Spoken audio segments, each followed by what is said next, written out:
Shalom, mari kita membuka firman Tuhan dari kitab Wahyu pasal 6 ayat ke-6.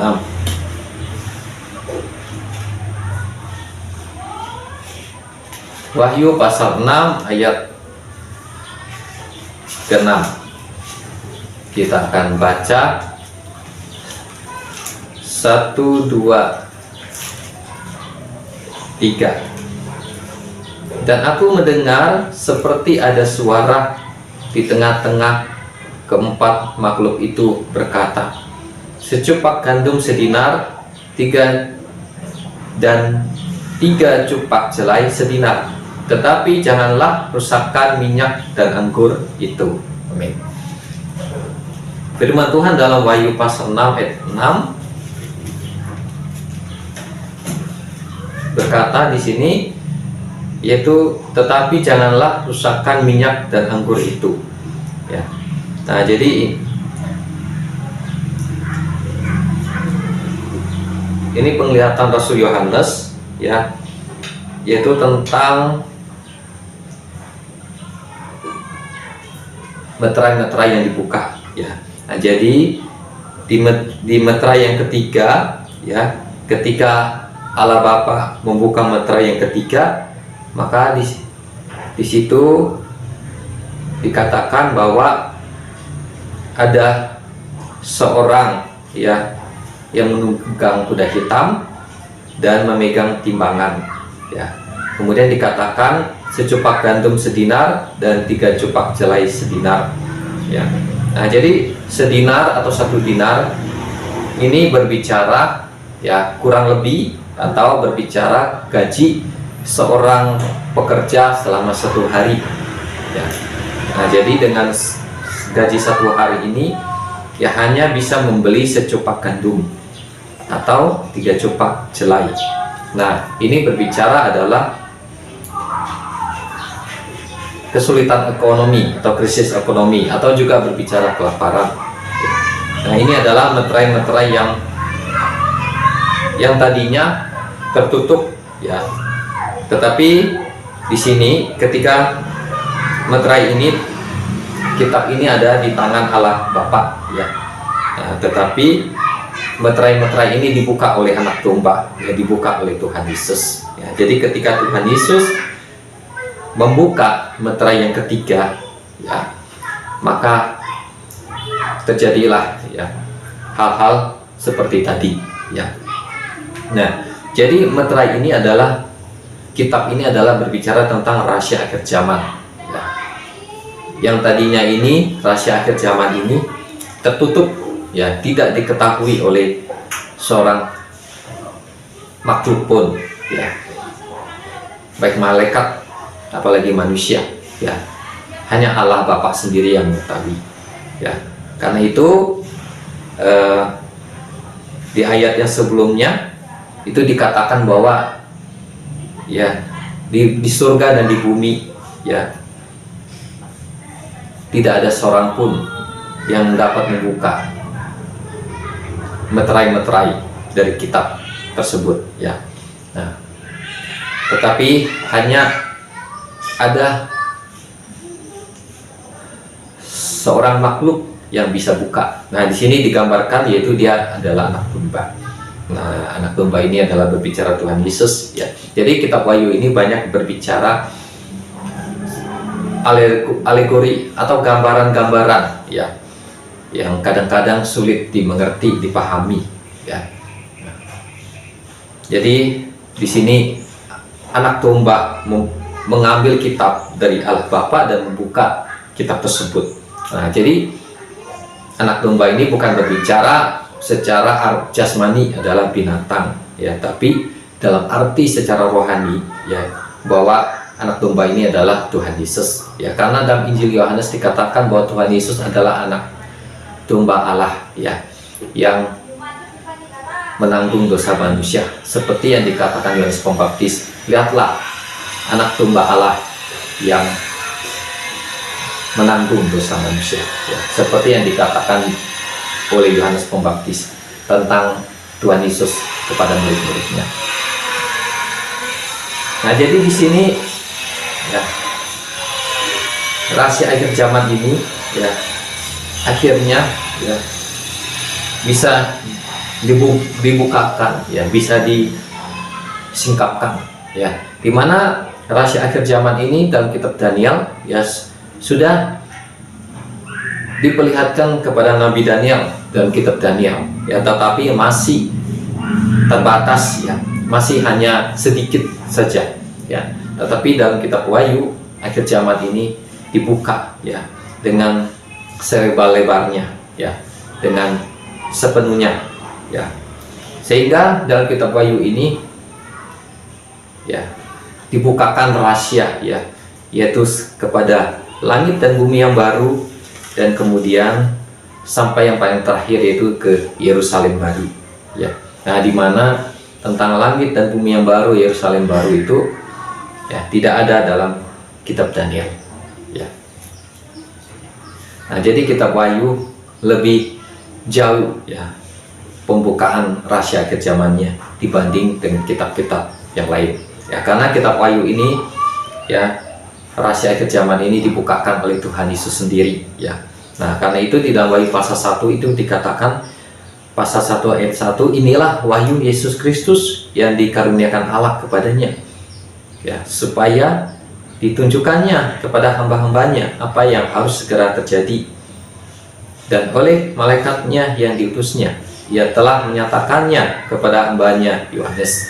Nah, jadi kitab Wahyu ini di rahasia akhir zaman ini ya diketahui oleh Allah Bapa, hanya Allah Bapa yang mengetahui ya. Tetapi ketika Tuhan Yesus ya taat kepada perintah Allah Bapa, setia ya, sehingga mati di kayu salib ya, kemudian Tuhan Yesus bangkit pada hari yang ketiga, kemudian naik ke surga, duduk di sebelah kanan Allah Bapa. Maka sebelum Tuhan Yesus naik ke surga, di dalam Matius 28 ayat 18, Tuhan Yesus berkata kepada murid-muridnya, kepadaku telah diberikan segala kuasa di bumi dan di surga. Nah, jadi Tuhan Yesus berkata segala kuasa, segala otoritas yang ada di bumi dan yang ada di surga sudah diberikan oleh Allah Bapa kepada Yesus ya. Jadi termasuk juga nama Yesus ya sudah dikaruniakan oleh Allah Bapa untuk menjadi nama yang berkuasa, nama yang ajaib, nama yang membawa keselamatan ya. Karena itu tidak perlu lagi menggunakan nama dari Allah Bapa sendiri, yaitu Allah Bapa dikenal namanya dalam tulisan Ibrani yaitu Tetragrammaton, yaitu dengan 4 huruf yaitu YHWH. Nah, dibaca Yahweh, ada juga yang membacanya Yehova. Nah, jadi tidak dipakai lagi nama Allah Bapa ya, tetapi sudah dikaruniakan kepada Yesus ya segala kuasa, otoritas di bumi dan di surga, termasuk nama ya, nama Yesus. Nah, karena itu di dalam Kisah Para Rasul pasal 4 ayat 12 dikatakan bahwa di bawah kolong langit ini tidak ada nama lain yang diberikan kepada manusia yang olehnya kita dapat diselamatkan, hanya di dalam nama Yesus ya. Di dalam Filipi pasal 2 ayat 9 sampai 11 dikatakan, di dalam nama Yesus bertekuk lutut segala yang ada di langit, di atas, di bumi dan di bawah bumi, semua lidah mengaku Yesus Kristus adalah Tuhan bagi kemuliaan Allah Bapa.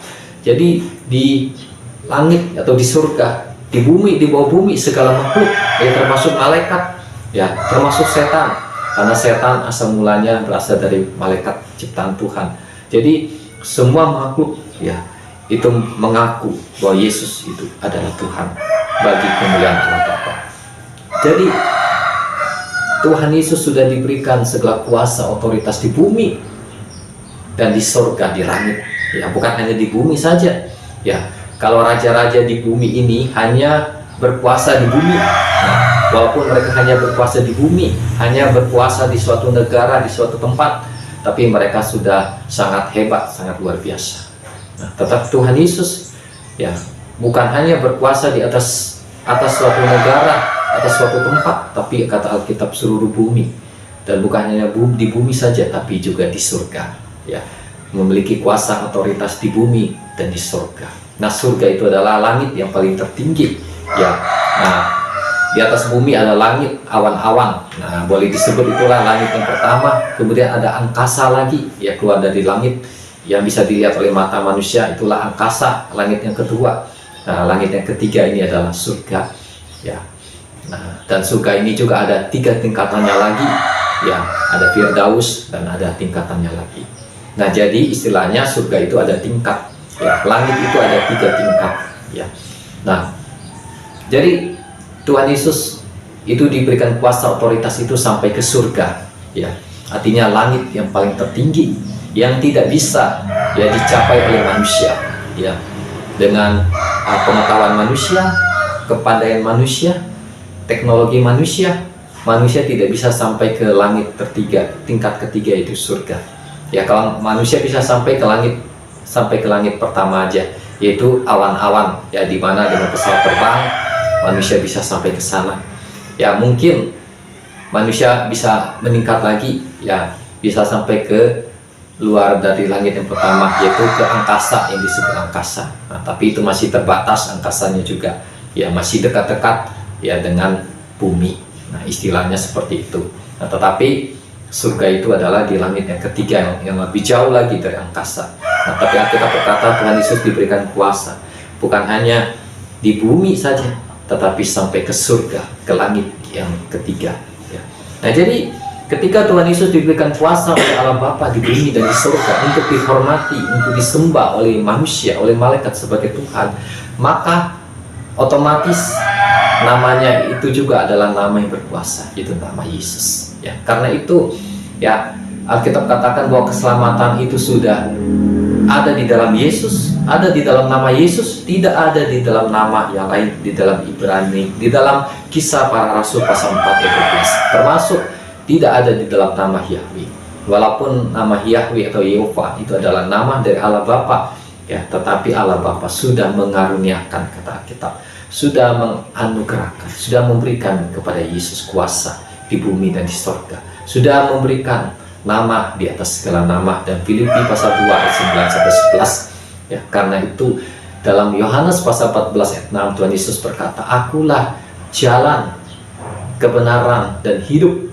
Tidak ada seorang pun yang datang kepada Bapa kalau tidak melalui aku." Tuhan Yesus berkata, Tuhan Yesus tidak bilang, ya, dia berkata, yaitu akulah.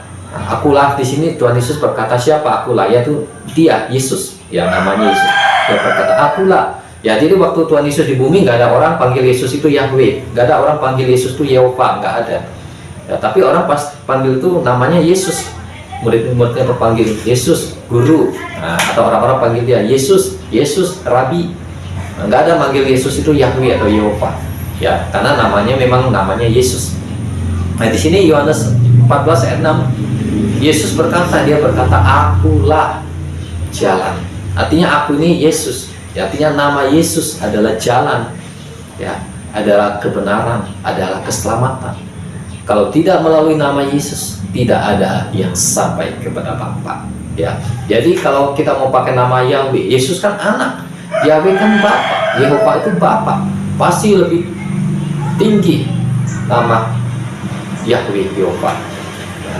Kita harus melihat aturan, ya, aturan yang sudah diberikan, yang sudah ditentukan oleh Allah Bapa sendiri, oleh Yahweh atau Yehova sendiri, yaitu dikatakan bahwa keselamatan itu ada di dalam Yesus, ya, harus melalui Yesus, ya, bukan melalui Allah Bapa. Jadi manusia nggak bisa selamat melalui Allah Bapa, ya, harus melalui Anak, harus melalui Yesus, harus menggunakan nama Yesus. Jadi nama Yahweh atau Yehova, Yahweh, ya, benar, ya, tetapi keselamatan harus melalui Yesus, harus melalui nama Yesus. Nah, karena itu di dalam Markus 16 ayat 17 sampai 18 Tuhan Yesus berkata, "Tanda-tanda ini akan menyertai orang-orang yang percaya. Mereka akan mengusir setan-setan demi namaku." Menggunakan namaku, menggunakan nama Yesus, tidak dikatakan menggunakan nama Yahweh, tidak menggunakan nama Yehova, ya.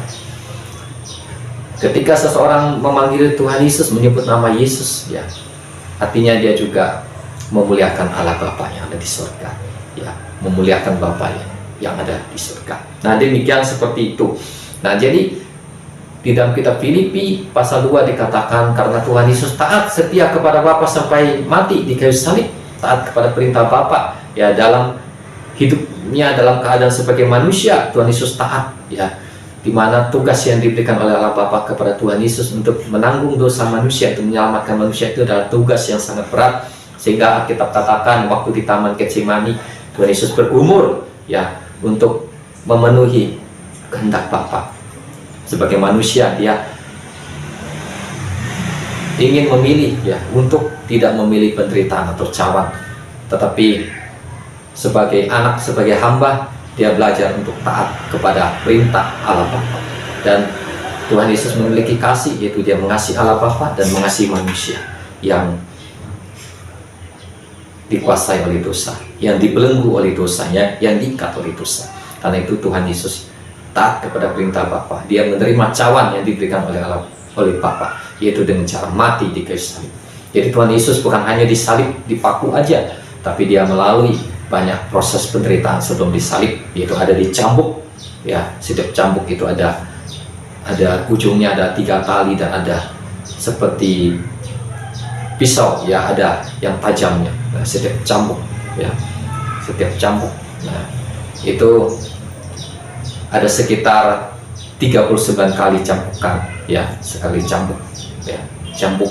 Nah, ya, jadi ada sekitar 39 kali yang dicambuk.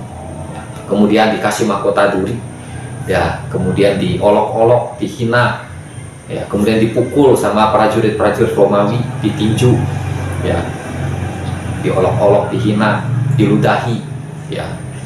Nah, kemudian harus memikul salib lagi ya, dari tempat hukuman yaitu ke Golgota ya, harus memikul salib lagi ya.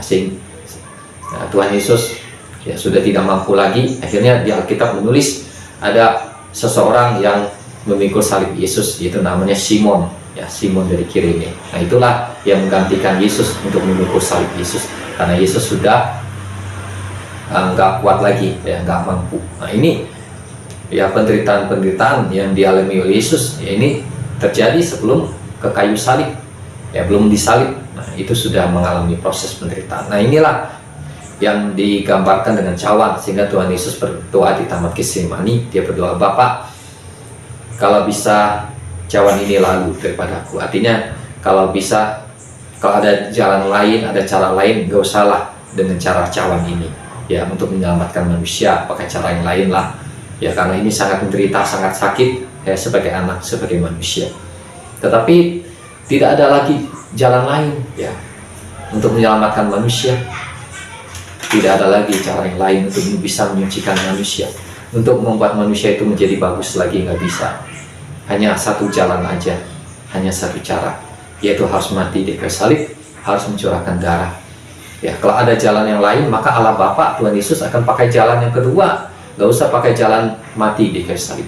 Tetapi tidak ada jalan lain lagi, hanya ada satu jalan, hanya ada satu cara ya, yaitu dengan cara harus mati di kayu salib, harus mencurahkan darah.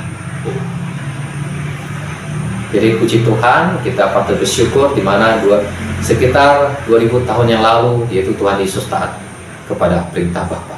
Dia setia kepada perintah Allah Bapa, yaitu Tuhan Yesus mau menerima cawan dari Allah Bapa. Mungkin orang berkata, itu kan gampang, karena Tuhan Yesus itu kan Allah, Tuhan Yesus itu Tuhan. Memang Tuhan Yesus itu adalah Allah, firman yang menjadi manusia, tetapi Tuhan Yesus bukan lagi dengan tubuh Allah, bukan lagi dengan tubuh istilahnya tubuh malaikat, tapi dia dengan tubuh manusia ya, seperti tubuh manusia yang ada kelemahan, yang bisa merasakan sakit, sedih ya, gembira. Nah, dia memakai tubuh manusia ya. Karena itu Alkitab katakan dalam kitab Ibrani, dia bisa merasakan penderitaan manusia seperti bagaimana, karena dia sendiri pernah menderita sebagai manusia. Nah, jadi di sini Tuhan Yesus ya menerima cawan Allah Bapa. Karena itu dalam kitab Ibrani dikatakan, janganlah kita menyia-nyiakan keselamatan yang begitu besar yang diberikan oleh Allah Bapa, yaitu karya Yesus Kristus di kayu salib di Golgota yang membawa keselamatan buat manusia. Karena itu ya dikatakan bahwa akulah jalan kepada Bapa. Seperti tadi bahwa untuk keselamatan manusia, untuk menyelamatkan manusia tidak ada cara yang lain, hanya satu cara, yaitu harus mati di kayu salib. Demikian juga untuk untuk selamat, untuk masuk ke surga, tidak ada jalan yang lain, tidak ada cara yang lain, tidak ada alternatif yang lain, yaitu hanya melalui satu cara, yaitu melalui Yesus Kristus. Ya. Karena itu dalam Kisah Para Rasul pasal 4 ayat 12 dikatakan bahwa di bawah kolong langit ini tidak ada nama lain yang diberikan kepada manusia yang manusia bisa selamat, hanya ada di dalam nama Yesus. Nama Yesus, ya sekali lagi nama Yesus, ya bukan nama Yahweh. Kalau pakai nama Yahweh bisa enggak? Pakai nama Yehova bisa enggak? Itu kan Allah Bapa. Allah Bapa kan lebih berkuasa daripada Tuhan Yesus. Ya, karena sudah aturannya, ya sudah seperti itu. Karena Tuhan Yesus juga adalah anak Allah, dia juga adalah Firman, ya anak Allah yang menjadi manusia. Ya, dan Allah Bapa sudah berikan segala kuasa, otoritas, wewenang kepada Tuhan Yesus. Nah, karena itu Tuhan Yesus berkata, "Akulah jalan, kebenaran, dan hidup. Tidak ada seorang pun yang datang kepada Bapa kalau tidak melalui Aku." Nah, jadi di dalam nama Yesus, ya ada keselamatan hidup yang kekal. Karena itu manusia ya bisa diampuni oleh dosanya.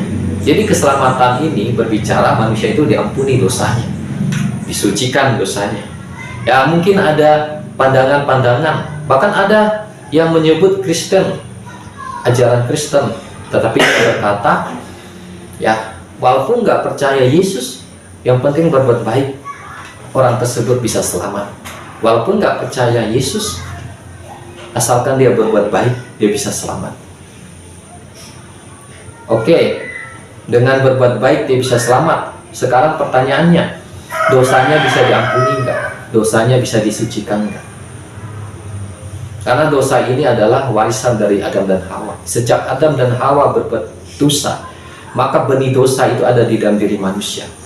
Di dalam kitab Mazmur dikatakan, di dalam kesalahan aku dikandung oleh ibuku.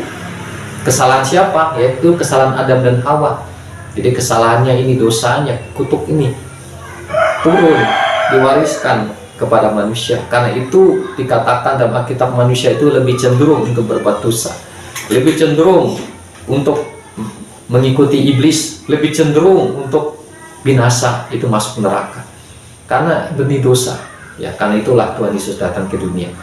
Ya, dengan karya di kayu salib di Golgota untuk melepaskan manusia dari kuasa dosa, melepaskan dari kutuk nenek moyang, kutuk dari Adam dan Hawa, melepaskan dari ikatan dosa, menyucikan dari dosa. Mungkin orang berkata, ya walaupun nggak percaya Yesus, walaupun nggak jadi orang, ya nggak jadi orang Kristen, ya sebenarnya agama tidak bisa menyelamatkan.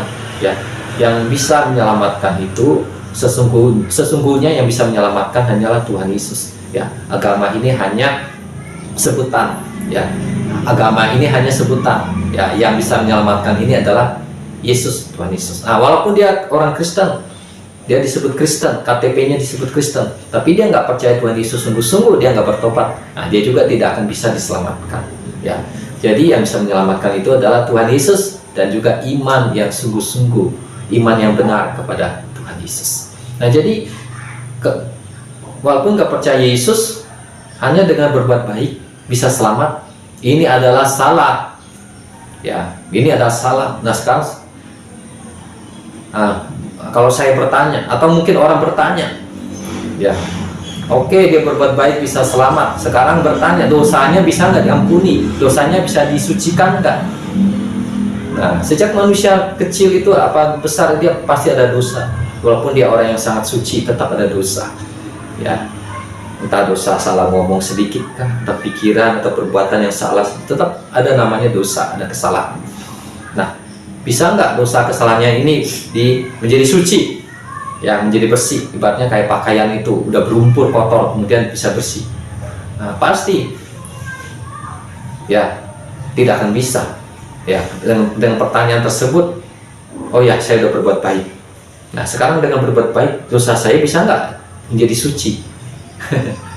Dosa saya yang tadinya ada dosa hilang sama sekali, nggak ada dosa, bisa nggak? Nggak mungkin, nggak akan bisa. Ya, jadi berbuat baik tanpa iman, tanpa percaya Yesus itu nggak bisa selamat. Karena manusia bisa diampuni dosanya, bisa menjadi suci. Ya, seperti pakaian menjadi bersih. Nah, rinso aja, deterjen aja nggak bisa membersihkan terlalu bersih ya. Istilahnya nggak bisa membersihkan dengan sempurna, bisa bersih tapi nggak bisa terlalu bersih, nggak bisa sempurna. Tetapi darah Yesus lebih hebat dari rinso deterjen, karena dia membersihkan dosa manusia itu 100% suci, sempurna. Kembali lagi ke awal ya, seperti Adam dan Hawa sebelum jatuh ke dalam dosa itu suci ya. Nah seperti itu ya. Karena itu ini adalah pengajaran yang salah di akhir zaman ya. Kalau memang manusia dengan berbuat baik bisa selamat, untuk apa Tuhan Yesus datang ke dalam dunia? Untuk apa Tuhan Yesus menderita susah-susah ya, berdoa di Taman Getsemani untuk memikul salib kemudian disalibkan? Karena dengan berbuat baik aja manusia bisa selamat. Untuk apa Tuhan Yesus susah-susah ya datang ke dunia? Enak, sudah enak di surga. Untuk apa jadi manusia ya menderita ya, diolok-olok orang, dipukul, diludahi, disalibkan ya. Nah jadi itu adalah pelajaran yang salah ya, karena manusia diselamatkan melalui iman kepada Yesus. Nah sesudah dia beriman, apakah dia hanya cukup percaya aja, saya percaya Yesus? Tidak. Nah sesudah itu barulah dibutuhkan yang disebut perbuatan yang baik, dibutuhkan perbuatan yang benar untuk mendukung imannya ya. Nah, karena iman itu ada perbuatannya ya, perbuatannya itulah perbuatan yang baik, perbuatan yang benar, sehingga mendukung ya. Walaupun dia percaya Yesus, dia punya iman, tapi dia nggak berbuat yang baik, nggak berbuat yang benar, nah itu sia-sia aja, atau istilahnya imannya pun tidak berguna ya, tidak ada artinya, ataupun imannya mati ya. Maka itu tidak akan bisa menyelamatkan dia. Dalam kitab Yakobus dikatakan, iman tanpa perbuatan adalah mati. Kalau kita punya iman, kalau orang bilang punya iman tapi tidak ada perbuatan, maka imannya mati. Artinya mati, dia tidak bisa selamat ya, dia tidak bisa masuk surga ya, dia tidak bisa diampuni dosanya. Oke. Nah, jadi di sini Tuhan Yesus adalah Tuhan yang berkuasa, namanya adalah nama yang berkuasa. Karena itu Tuhan Yesus layak untuk membuka rahasia akhir zaman ya, untuk dianugerahkan, diwahyukan oleh Allah Bapa rahasia akhir zaman sampai kepada Yerusalem baru ya. Nah, jadi di sini dikatakan dari meterai-meterai yang dibuka oleh Tuhan Yesus ya, yaitu di meterai yang ketiga itu ada namanya kelaparan ya, ada krisis ekonomi di dunia ya, tetapi dikatakan ada tapinya, tetapi janganlah rusakkan minyak dan anggur itu ya. Nah, ada suara yang berkata, jangan merusakkan. Jadi kelaparan ini boleh terjadi, bisa terjadi, tetapi janganlah rusakkan minyak dan anggur. Nah, minyak dan anggur ini juga adalah suatu kiasan ya, bukan berarti minyak dalam bentuk minyak apa, seperti minyak goreng atau minyak zaitun atau minyak kayu putih, bukan dalam arti seperti itu. Atau anggur, buah anggur ya, anggur yang dari pohon-pohon atau pohon anggur ya, bukan dalam arti secara jasmani, fisik. Nah seperti tadi bahwa kitab Ayat Wahyu ini banyak berbicara tentang alegori ya, gambaran ya. Nah, kadang-kadang kalau kita nggak mengerti atau ya, kita bisa salah menafsirkan ya, dimana Alkitab tadi bilang anak domba membuka meterai yang pertama, bukan berarti binatang domba membuka, bukan, itu adalah Tuhan Yesus, cuma digambarkan seperti anak domba. Nah demikian juga minyak dan anggur ini berbicara adalah umat Tuhan, orang-orang yang percaya kepada Tuhan Yesus ya, itu digambarkan dengan minyak dan anggur ya, umat Tuhan, orang-orang yang percaya kepada Tuhan, hamba-hamba Tuhan, umatnya, orang-orang yang percaya kepada Tuhan Yesus, digambarkan dengan minyak dan anggur. Karena minyak ini berbicara tentang pengurapan, berbicara tentang Roh Kudus. Nah ini berbicara umat Tuhan ya, yang dipenuhi dengan Roh Kudus, yang diurapi dengan Roh Kudus. Dan anggur ya, anggur ini berbicara minuman atau makanan buah ya, yang bisa memberikan sukacita buat manusia ya. Di dalam Alkitab itu dikatakan bahwa anggur itu membawa sukacita, yang membawa kegembiraan. Nah jadi minyak dan anggur ini berbicara tadi umat Tuhan ya, orang-orang percaya yang dipenuhi dengan Roh Kudus, yang diurapi dengan Roh Kudus. Dan juga firman Tuhan katakan ciri dari orang-orang yang percaya sama Tuhan itu apa? Cirinya apa? Oh cirinya dia rajin ke gereja hari Minggu, itulah dia orang yang percaya sama Tuhan, umat Tuhan. Nah di Alkitab tidak menulis bahwa ciri orang yang percaya itu dia rajin ke gereja, ya. Nah, walaupun itu memang adalah suatu perintah Tuhan ya untuk beribadah, nah, tapi bukan seperti itu ya. Tetapi cirinya adalah orang yang percaya sama Tuhan itu adalah pertama di dalam 1 Tesalonika pasal 5, yaitu dia suka mengucap syukur sama Tuhan. Nah, ini ciri ya orang yang percaya sama Tuhan. Ciri dari warga kerajaan surga yaitu pertama suka mengucap syukur ya di dalam segala keadaan. Mengucap syukur bukan ketika dia dapat rezeki, dapat uang yang banyak, atau dapat barang, dapat sesuatu sehingga dia ketawa-ketawa mengucap syukur, bukan. Tapi juga di dalam segala keadaan, mungkin tiba-tiba motor dia rusak, kempes, mobil dia rusak ya, atau nggak tahu apa sebabnya kerusakannya, mau jalan tapi tiba-tiba rusak. Nah, situ mengucap syukur ya. Nah, ini dan dengan berbagai hal, kejadian-kejadian yang lainnya. Jadi mengucap syukur bukan hanya ketika yang enak, tapi ketika yang tidak enak juga mengucap syukur. Maka dikatakan mengucap syukur di dalam segala keadaan. Nah, ini ciri yang pertama ya, orang yang percaya sama Tuhan mengucap syukur. Suka mengucap syukur nggak, atau lebih suka lawan dari mengucap syukur adalah bersungut-sungut, ngomel. Begini, mana Tuhan? Kok Tuhan tuh saya bisa ada kesusahan kayak gini? Kok saya bisa mengalami pencobaan-pencobaan hal-hal yang kayak gini? Mana Tuhan? Mana Tuhan? Nah, bersungut-sungut, ngomel. Nah, ini bukan ciri anak Tuhan, bukan ciri hamba Tuhan, bukan ciri warga kerajaan surga ya, orang penghuni surga. Karena Alkitab katakan kamu adalah warga kerajaan surga. Nah, jadi itu ciri ya. Ciri yang pertama adalah mengucap syukur. Terus yang dalam 1 Tesalonika pasal 5, yaitu kedua adalah bersukacita. Jadi selalu bersukacita. Alkitab menulis bersukacitalah senantiasa. Bersukacitalah senantiasa, kata Rasul Paulus. Ya, jadi mungkin nggak punya uang, nggak ada beras lagi, tapi dia bisa bersukacita.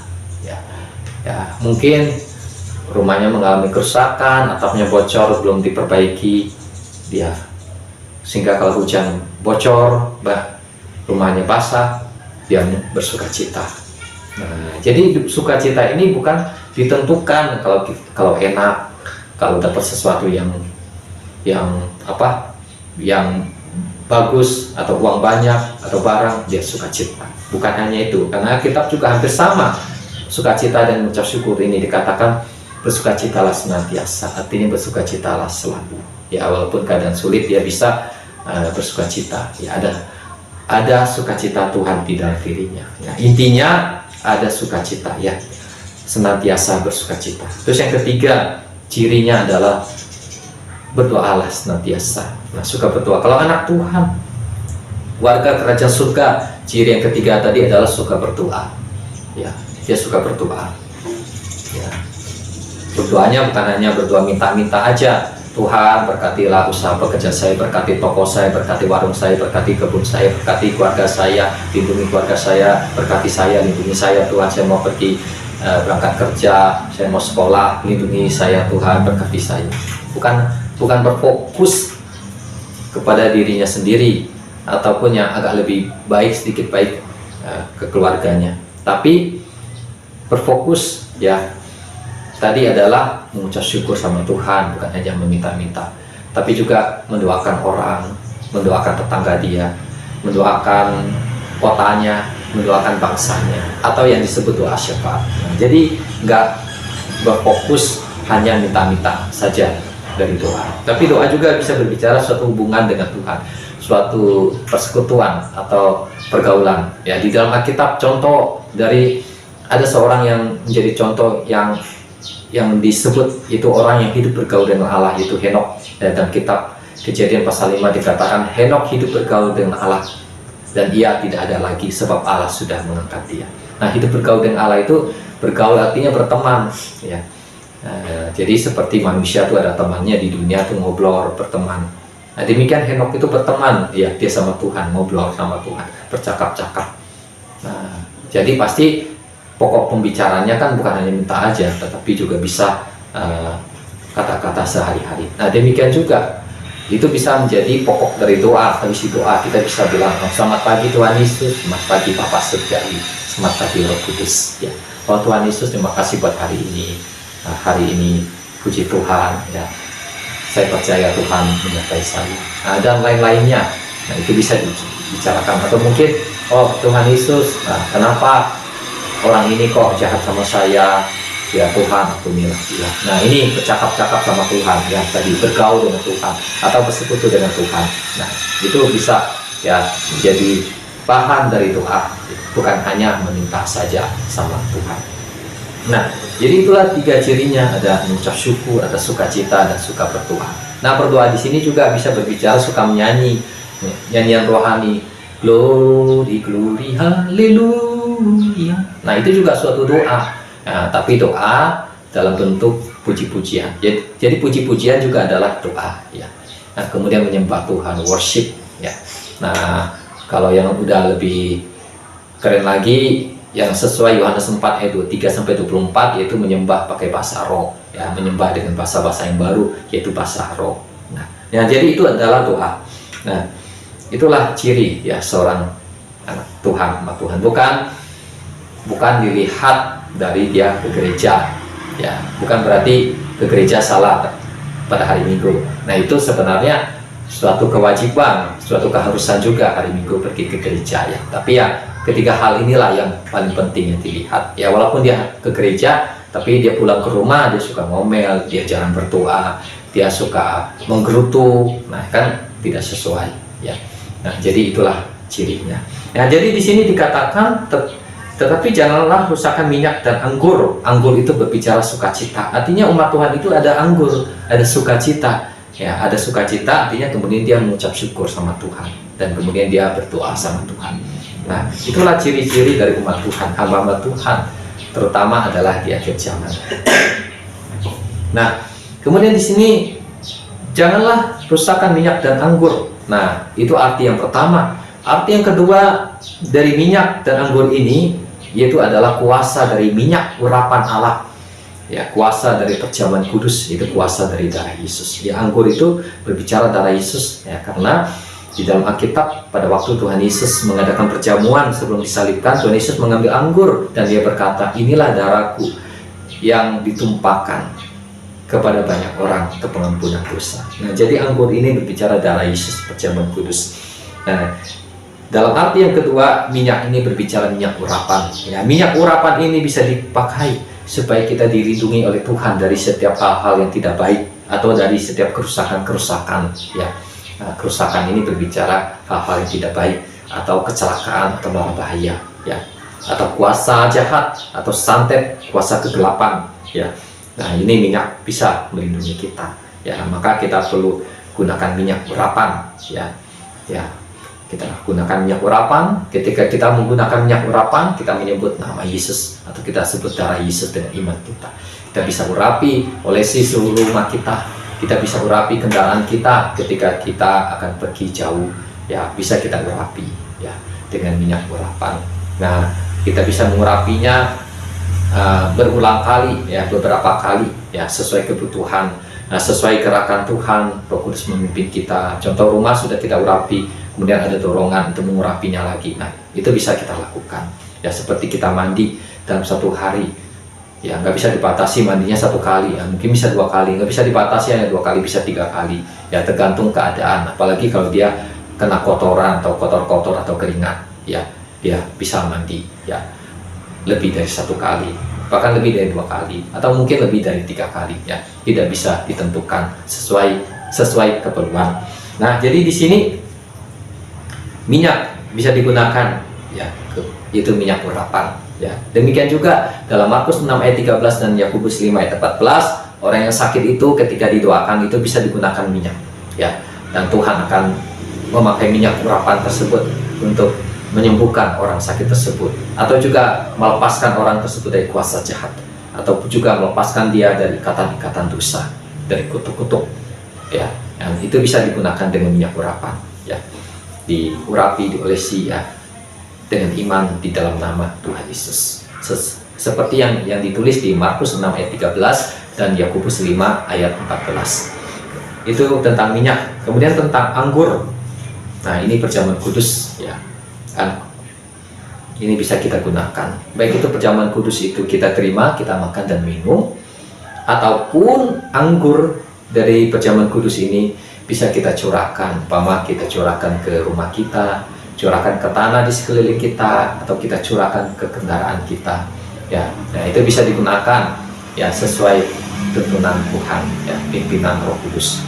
Nah, itu bisa dicurahkan anggur ini yang sudah didoakan ya, perjamuan kudus ya, ada kuasa karena anggur ini adalah berbicara darah Yesus. Nah, kita curahkan anggur di rumah, berbicara darah Yesus itu membasuh rumah ya.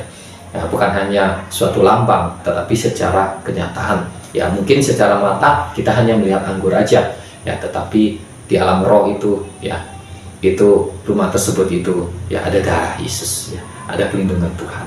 Nah, seperti itu anggur.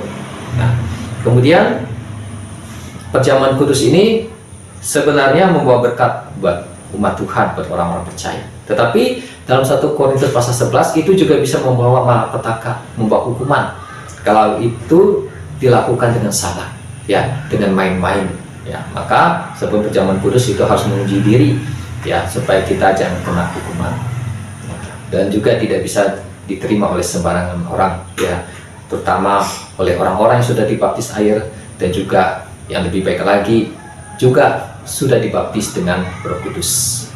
Nah, itu anggur ya. Bagaimana anggur ini bisa menjadi berkat ya? Mungkin buat anak-anak kecil atau apa, kan nggak bisa terima perjamuan kudus karena belum dibaptis ya. Nah, bisa kita gunakan air ya, kita doakan air menjadi darah Yesus ya, untuk diminum oleh mereka, untuk digunakan oleh mereka ya. Nah, kemudian kalau airnya kita curahkan ke rumah seperti atau ke tanah, bisa nggak? Karena itu kan darah Yesus. Bisa juga ya, seperti itu. Kalau kita punya iman seperti itu ya, air yang sudah didoakan, nah kita siram-siramkanlah ke rumah atau ke tanah ya, karena ini kan jadi darah Yesus ya, bisa juga ya. Nah, tapi dengan minyak urapan itu sudah cukup ya, untuk melindungi rumah, untuk mengurapi rumah ya, dengan mencurahkan minyak urapan, ataupun tanah pun bisa kita curahkan minyak urapan ya. Jadi bisa ya, dengan minyak urapan sudah cukup ya. Jadi kalau ingin pakai air dicurah-curahkan ke rumah atau ke tanah ya, kalau memang Tuhan menuntun, ada dorongan dari Tuhan, kalau dia juga punya iman untuk seperti itu, mungkin ada hikmat dari Tuhan, ada tuntunan Tuhan untuk melakukan seperti itu ya, silakan ya, dilakukanlah dengan iman ya, sesuai tentang Tuhan. Nah, tapi kalau dengan minyak urapan ya, itu sudah bisa ya, sudah cukup ya, dengan minyak urapan pun sudah bisa ya, ke rumah atau ke tanah ya. Nah, jadi seperti itu. Nah, jadi dengan adanya minyak dan anggur itu dikatakan, maka jangan dirusak ya. Umat Tuhan yang menggunakan hal-hal tersebut, menggunakan fasilitas tersebut, itu jangan dirusak, jangan dirusak ya, karena ada janji Tuhan, ada pelindungan Tuhan. Nah, jadi minyak urapan ini bisa kita gunakan setiap hari dalam kehidupan kita ya. Sehabis kita mandi, kita doa sama Tuhan, kita pakai minyak urapan tersebut, mengurapi dalam nama Yesus, dalam nama Yesus, dalam nama Yesus, mata, telinga, bisa kita gunakan minyak urapan. Nah, seperti itu ya, untuk melindungi kita ya. Kemudian anggur itu ya, karena perjamuan kudus ini tidak boleh main-main, tidak boleh sembarangan. Apa yang bisa kita lakukan ya, kita bisa doakan air putih ya. Tuhan, saya berdoa jamah air ini menjadi darah Yesus, jamah air ini yang membawa berkat, membawa kesembuhan dari sakit penyakit, membersihkan, menguduskan, mentahirkan. Terima kasih Tuhan Yesus, amin. Nah, kita bisa berdoa untuk air ini ya.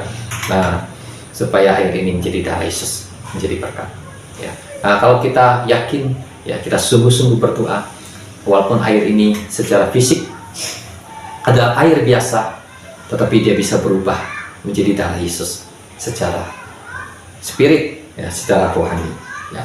Karena firman Tuhan berkata ya, tidak ada yang mustahil bagi orang yang percaya, segala sesuatu mungkin bagi orang yang percaya, di dalam Markus pasal 9 ayat 23. Kalau kita yakin, percaya, doakan air ini menjadi darah Yesus ya, dia bisa terjadi ya. Bukan berarti airnya tiba-tiba langsung jadi merah ya, seperti darah bukan. Mungkin airnya masih tetap putih, ya seperti biasa air. Tetapi secara alam roh, secara spirit, ya air itu sudah berubah menjadi darah Yesus. Nah, kalau air itu sudah berubah menjadi darah Yesus, maka air yang akan diminum ini akan membawa berkat, bahkan bisa membawa kesembuhan, membawa berkat ke tubuh manusia. Ya, jadi kalau kita percaya, kita punya iman, tidak ada yang mustahil. Kita doakan air ini menjadi darah Yesus, bisa terjadi. Ya, walaupun malaikat sendiri ataupun Tuhan Yesus sendiri menumpahkan tangan menyembuhin kita, kalau kita tidak punya iman, kita tidak percaya, maka mujizat Tuhan pun tidak bisa terjadi, berkat Tuhan pun tidak terjadi, karena itu akan seperti berlawanan. Nah, ini ada dikisahkan, ditulis di Alkitab, yaitu pada waktu Yesus pergi ke Nazaret, Alkitab menulis dan kitab Injil menulis, tidak ada mujizat yang bisa dilakukan oleh Yesus di Nazaret. Hanya menyembuhkan beberapa orang sakit dengan menumpahkan tangan. Kenapa? Karena orang-orang di Nazaret tidak percaya kepada Yesus. Mereka kecewa sama Yesus, mereka menolak Yesus, mereka tidak percaya kepada Yesus, maka mujizat Tuhan tidak bisa terjadi di Nazaret. Nah, jadi kita harus percaya, punya iman. Ya.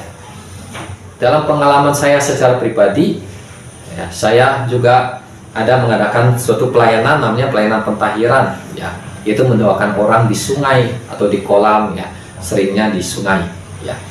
Nah, jadi seperti orang baptisan air, tetapi bukan baptisan air, ya. Karena baptisan air itu hanya satu kali dalam kehidupan orang percaya. Dia seperti baptisan air, tapi bukan baptisan air, tapi hanya untuk doa saja, ya, seperti untuk kelepasan dari sakit penyakit, kelepasan dari kuasa jahat, ya. Jadi pelayanan ini dikasih namanya pentahiran. Nah, jadi seperti itu. Nah, secara pribadi saya mendoakan air sungai tersebut, ya, untuk menjadi darah Yesus. Ya, saya menggunakan, ya, sarana-sarana, itu saya gunakan minyak urapan, saya curahkan ke air sungai tersebut. Nah, saya juga doakan anggur perjamuan kudus yang sudah didoakan, saya curahkan ke sungai, ke sekeliling sungai, dan saya menumpahkan tangan ke sungai berdoa, ya, dengan iman bersama dengan hamba-hamba Tuhan, bersama dengan jemaat orang-orang yang hadir, ya, yang mau ikut maupun terlibat dalam pelayanan pentahiran. Nah, jadi saya berdoa, kami berdoa buat air tersebut supaya menjadi darah Yesus, ya, darah yang mentahirkan, darah yang membawa kesembuhan, kelepasan. Nah, jadi sesudah mendoakan, pada waktu mendoakan dan sesudah mendoakan, ya, saya secara pribadi harus percaya, harus mengimani, ya, menjadi darah Yesus. Tetapi secara fisik, ya, walaupun kita sudah melakukan pelayanan, mendoakan orang, menggunakan sungai tersebut tidak berubah, ya, menjadi merah, tiba-tiba dia berubah menjadi merah, jadi darah, ya, dia tetap sama aja. Ada yang sungainya airnya jernih, ada yang mungkin agak kekuning-kuningan, ya, tetap sama seperti biasa. Tetapi dari kesaksian orang-orang, yang beberapa orang, ya, mereka melihat air itu berubah, ya, ada yang berubah, sebagiannya berubah, ya. Dan kata orang itu mata indera keenam atau mata batin atau apalah. Nah, di Alkitab ada namanya penglihatan, melihat. Nah, sebagiannya air itu ada merah kehitaman. Nah, itulah saya bilang, itulah darah Yesus. Ada juga yang melihat jadi warna biru, ya. Tapi lebih banyaknya melihat jadi warna merah. Nah, itulah darah Yesus, ya, berubah menjadi darah Yesus karena kita mengimani, ya, mempercayai firman Tuhan, ya, karena kita percaya, ya, maka terjadilah. Maka tadi ketika kita berdoa air putih ini menjadi darah Yesus, bisa enggak? Apakah harus anggur perjamuan kudus yang kita doakan baru bisa menjadi darah Yesus? Kalau air putih bisa enggak? Ya bisa, kalau kita yakin, kita percaya air ini bisa menjadi darah Yesus pun bisa, ya. Nah, kita akan melihat hal ini juga, yaitu di dalam Wahyu pasal 11 ayat 6. Kita buka Wahyu pasal 11 ayat 6.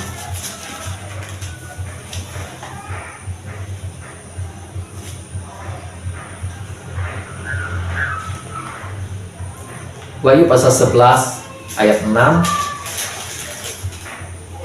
Kita akan baca 1, 2, 3. Mereka mempunyai kuasa menutup langit supaya jangan turun hujan selama mereka bernubuat, dan mereka mempunyai kuasa atas segala air untuk mengubahnya menjadi darah dan untuk memukul bumi dengan segala jenis malapetaka setiap kali mereka menghendakinya. Nah, di sini kedua saksi Allah ini berbicara Musa dan Elia yang akan turun pada zaman Antikris. Nah, kita tahu kalau Musa itu punya kuasa, punya pelayanan, yaitu mengubah air menjadi darah. Ya, waktu di Mesir itu air itu menjadi darah. Nah, itu bukan air secara roh lagi, tapi secara fisik air itu jadi darah. Ya, nah, seperti itu. Jadi artinya air itu bisa menjadi darah, ya, diubahkan. Nah, di sini dikatakan lagi dalam kitab Wahyu, kedua saksi ini mereka bisa mengubah air, ya, zat cair air bisa menjadi darah, ya, jadi darah. Nah, demikian juga ya, kita berdoa buat air putih, zat cair air, kita berdoa menjadi darah Yesus. Ya, pasti bisa. Ya, kalau kita percaya, imani. Ya, apalagi terlebih lagi kalau anggur perjamuan kudus kita doa menjadi darah Yesus, pasti bisa. Ya. Nah, jadi perjamuan kudus bukan lagi lambang. Ya, jangan menjadi lambang lagi. Roti ini adalah lambang tubuh Tuhan Yesus. Anggur ini adalah lambang darah Yesus. Jadi yang kita terima adalah lambang, bukan tubuh Tuhan Yesus. Yang kita terima adalah lambang, bukan darah Yesus. Tapi kita harus percaya iman. Ya, ini adalah daging Tuhan Yesus. Ini adalah darah Yesus, Tuhan Yesus. Maka secara spirit alam roh, ya, itu akan berubah menjadi daging dan darah Yesus. Nah, kalau kita makan daging Tuhan Yesus dan kalau kita minum darah Yesus, kita akan diberkati. Ya, sakit bisa sembuh. Yang terikat kuasa jahat bisa dilepaskan dari kuasa jahat. Karena Tuhan Yesus katakan dalam Injil Yohanes, Tuhan Yesus katakan bahwa dagingku adalah benar-benar makanan dan darahku adalah benar-benar minuman. Ya, ya, seperti itu. Nah, jadi di sini ya, minyak dan anggur ini bisa kita gunakan dalam kehidupan kita sehari-hari. Kita bisa imani, kita bisa gunakan ya, untuk supaya ada perlindungan Tuhan buat rumah kita, buat kendaraan kita, buat pekerjaan kita, usaha kita, buat kebun kita, bisa ya kita gunakan ya dengan iman. Ya. Kemudian kalau kita berdoa air ini menjadi darah Yesus, ya, ini bukan hanya bisa dilakukan oleh hamba-hamba Tuhan, pendeta, penginjil, ya, atau mungkin juga gembala, ya, tetapi setiap orang yang percaya, kalau dia punya iman, dia tekun dalam doanya, dia sungguh-sungguh, hal tersebut bisa terjadi. Maka sebagai orang yang percaya sama Tuhan, orang yang punya iman, orang yang diberikan kuasa oleh Tuhan juga, ya, kepada orang-orang yang percaya, kita gunakan iman kita, ya, kita latih iman kita, kita kembangkan iman kita, kita doa air ini, Tuhan jamah air ini menjadi darah Yesus. Nah, kita minum, kita doa minyak ini, dan doa minyak menjadi minyak urapan. Nah, ini bisa kita gunakan. Ya, kalau kita masih ragu-ragu, masih belum percaya, ya, kita bisa doa bersama dengan hamba-hamba Tuhan, ya, untuk didoakan, untuk berdoa bersama. Tapi selain itu kita harus melatih diri kita, ya, supaya kita bisa punya iman untuk mendoakan minyak dan air tersebut, ya, dengan iman kita sendiri. Nah, jadi iman ini bisa kita latih, bisa kita kembangkan. Demikian firman Tuhan.